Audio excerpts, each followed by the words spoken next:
गणपती थांबा दक्षिणमुखी गणपती मामा एकच मिनिट करा. चला. शिव मंदिरामध्ये तुम्ही कुठे गेला तर सुरुवातीला नंदी असतो. त्या मंदिरामध्ये नंदी आणि पार्वती नाही. दक्ष राजानं येडूरला वीरभद्र मंदिरामध्ये एक यज्ञ मांडलं होतं. ते पार्वतीला कळालं. मग पार्वती शंकराला कशाने मला जायला वाहन पाहिजे. तर शंकराकडे वाहन कुठला नंदी. पार्वती नंदीवरून कार्यक्रमाला गेल्यानंतर वडिलांना पार्वतीचं तिचा अपमान केला. तुम्ही 2 व्हीलर आणला 4 व्हीलर आणला नंदी म्हणजे कमी पण आला. त्यामुळं पार्वतीच्या वडिलांना अपमान केल्यानंतर पार्वती तिथं सती गेल्यानंतर तिथं पार्वती आणि नंदी येडूरला आहेत. आणि इथं महादेव शंकर शेषनारायण आणि दक्षिणमुखी हा गणपती पार्वतीचं वाट पाहत इथं थांबलेला आहे. असं मेन स्टोरी आली. परत स्वर्गमंडपामध्ये त्रिपुरा पौर्णिमेला श्रावण महिन्यामध्ये जे त्रिपुरा पौर्णिमा येते ना त्या पौर्णिमेला चंद्र रात्री स्वर्गमंडपामध्ये रात्री 12ला येतो. वर्षातून एकच दिवस 5 नोव्हेंबर रोजी चंद्र त्या स्वर्गमंडपामध्ये येतो. रात्री 12च्या नंतर 4 वाजेपर्यंत दीपोत्सव असतं. तिथं दक्षराजाने यज्ञ मांडल्यानंतर तिथं दीपोत्सव झाल्यानंतर पहाटे 4ला म्हणजे कार्यक्रम संपतं. आलं का लक्षात तुमचं. मंदिर 6व्या शतक धरून 13व्या शतकापर्यंत बांधलं गेलं. जारूबेंदी रे 6व्या शतक धरून 13व्या शतकापर्यंत मंदिर बांधलं गेलं. परत आजला मंदिर बांधून 1400 वर्ष झाली. जागृत देवस्थान आलं हे. परत किरणोत्सव मे महिन्याच्या 5, 6, 7 तारखेला सूर्य सकाळी उगवला का नाही पूर्व दिशेहून सूर्याचं किरणोत्सव पिंडीवरती आत पडतं. परत इथं सकाळी सूर्य उगवल्यानंतर सकाळी 6:30ला उगवत्या सूर्याला. आणि कोल्हापूरला अंबाबाई मंदिरामध्ये पश्चिम दिशेला संध्याकाळी 5ला ते मावळत्या सूर्याला किरणोत्सव पडतं. परत जागृत देवस्थान म्हणजे कसं आहे मोगलांनी 1702 साली आक्रमण केलं त्यावेळेला ह्या मूर्त्या फोडलेला आहे. एकूण 96 हत्ती आहेत, 5 नंदी आहेत, 5 कृष्ण आहेत आणि 148 पिलर आहेत. ह्याच्यावरती हे मंदिर वसलेलं आहे. कळसाचं जे बांधकाम आहे ते नंतर केलेलं आहे गावाले. हे दगडी फाउंडेशन पूर्वीचं आहे. हां तिथं देवनागरी लिपीमध्ये शिलालेख आहे. 6व्या शतकातून 13व्या शतकापर्यंत बांधलं गेल्यानंतर 1136ला जीर्णोद्धार केलं. म्हणजे हे देवनागरी लिपी थोडं खराब झालेलं आहे त्यामुळं ओळखत नाही. वर्षे 1136 सोमवार जीर्णोद्धार केलेलं तारीख. आजला मंदिर बांधून 1400 वर्ष झाली. कुठं काही धोका नाही. 2019ला इथं 14 फूट पाणी होतं. 2005ला 10 फूट पाणी होतं. श्रावण महिन्यामध्ये म्हातारा पाऊस जर महाबळेश्वरला पडला तर ह्या मंदिरामध्ये पाणी भरपूर येतं. ह्यावर्षी नदीचं पाणी आरमोटीवर सोडल्यामुळे ह्यावर्षी मंदिरामध्ये पाणी आलेलं नाही. रोडवरती नारळ विक्रेते बसतात का नाही त्या रोडवरती 5 फूट पाणी होतं. आणि सिमेंटचं दिसतं बघा हां ते नंतरनं केलं.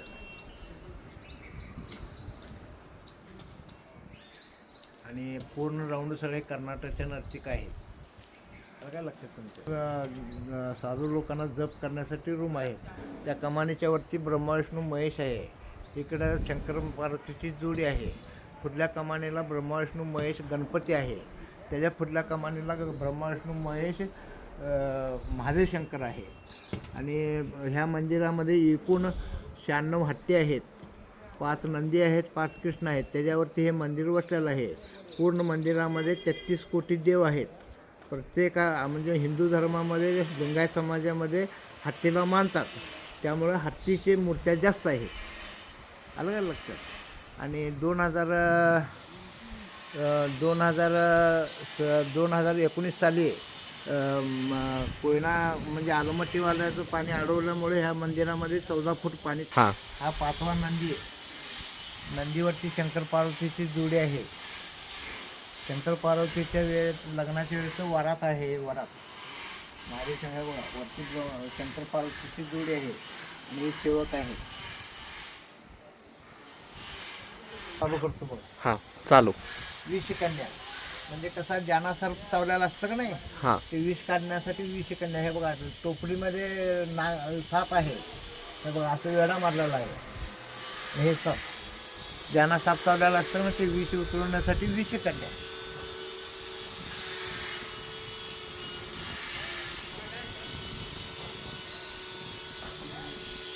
थोडं पुढं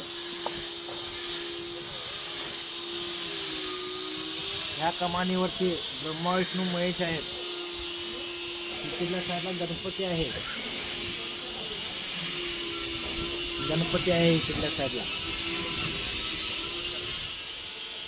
या पुढे त्याच्यामध्ये न फुटलेली एक मूर्ती आहे लेडीज.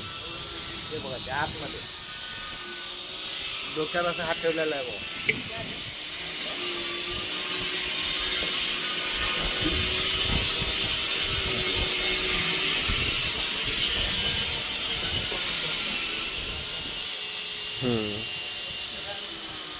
चालू. हा बोला. अभिषेक केलेलं पाणी हे ह्याच्यामध्ये येतं ना कुंडामध्ये. तिथं इथं मगर आहे आमच्यामध्ये मगर आहे पण तिथं नंदी पाहिजे. ज्या वेळेला आपण अभिषेक करतो ते नंदीचं मुख पाहिजे. इथं मगरीचं रूप हे आहे. हे बघा मगरीचं रूप आहे. त्याच्यामध्ये नंदी पाहिजे. नंदी नाही येतं त्यामुळं बघा पाचवा नंदी ते पाचवा कृष्ण. अलग लक्षात हनुमानानं सीताला अंगठी द्यालेला आहे. शिवपाटिकेमध्ये हनुमानानं सीताला अंगठी द्यालेलं पुढं आहे. पुढं आहे दाखवतो तुम्हाला. चालू. हां हे ॲक्शन म्हणजे कसं आहे हे बघा असं पाय इकडे आहे. हे उपरणं आहे म्हणजे हे मूर्ती हे नक्की तुम्ही दगडावर हे कागदावर काढू शकत नाही किंवा लाकडावर काढू शकत नाही. परंतु ते कारागीर लोक दगडावर काढलेला आहे त्यामुळं ह्या मूर्तीला डिमांड आहे. आहे लक्षात बघा हे ॲक्शन कसं आहे. आणि हे तर डमरू आहे. डमरू असं हे पाय इकडं हे उपरणं त्यामुळं कलर करायला परवानगी नाही. पुरातन खातं पन्हाळा लागणे त्यांच्या ताब्यात हे मंदिर आहे. गाववाल्यांना फक्त सेवा करणे पूजा आरती करणे झाडलोट करणे याचं मेन पॉईंट ह्याची माहिती पूर्ण. आणि ह्याचं जर बांधकाम कमिटी आहे की नाही हे पन्हाळा गाववाल्यांना काय संबंध नाही त्यामुळं व्यवस्था नाही. आता इथं हे बांधकाम चालू आहे. यड्रावकरांनी निधी मंजूर केलेला आहे. आलं का लक्षात. राजेंद्र यड्रावकर आमदार साहेब त्यांनी हे निधी मंजूर केलेला आहे. त्या निधीमधून हे काम चालू आहे. आणि हे काम हा हनुमान हा राम आहे. हा हनुमान ही सीता आहे. शिवपाटिकेमध्ये अंगठी द्यायला. हा हनुमान ही सीता शिवपाटिकेमध्ये अंगठी द्यायला सीताला अंगठी द्यायला. आणि आता हे एवढा गेट मोठा आहे की नाही ह्या मापाची डोकं होती. हे 13 फूट व्यासाचं गेट आहे. 13 फूट.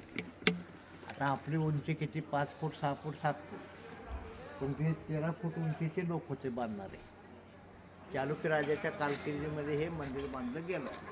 चालुक्य यादव आणि शेलार त्या राजांच्या कारकिर्दीमध्ये हे मंदिर बांधलं गेलं. हा सर्व मंडप आहे. सर्व 9 ग्रह आहेत. हे खांब काय असतील हे 9 ग्रह आग्नेय वायव्य ईशान्य नैऋत्य हे 9 ग्रह आहेत. दिशा म्हणजे आपण ह्याच्यामध्ये दिशा मांडतो नाही हे दिशा आहेत. सर्व मंडपामध्ये त्रिपुरा पौर्णिमेला चंद्र 12 वाजता मध्ये येतो. वर्षातून एकच दिवस त्रिपुरा पौर्णिमा म्हणजे नोव्हेंबर महिन्यामध्ये त्रिपुरा पौर्णिमा असते.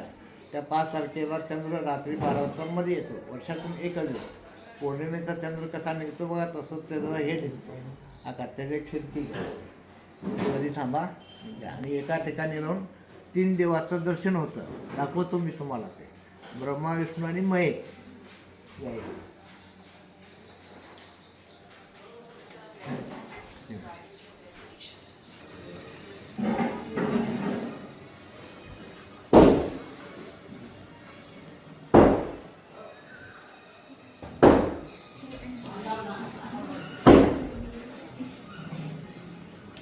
कुठून आलाय?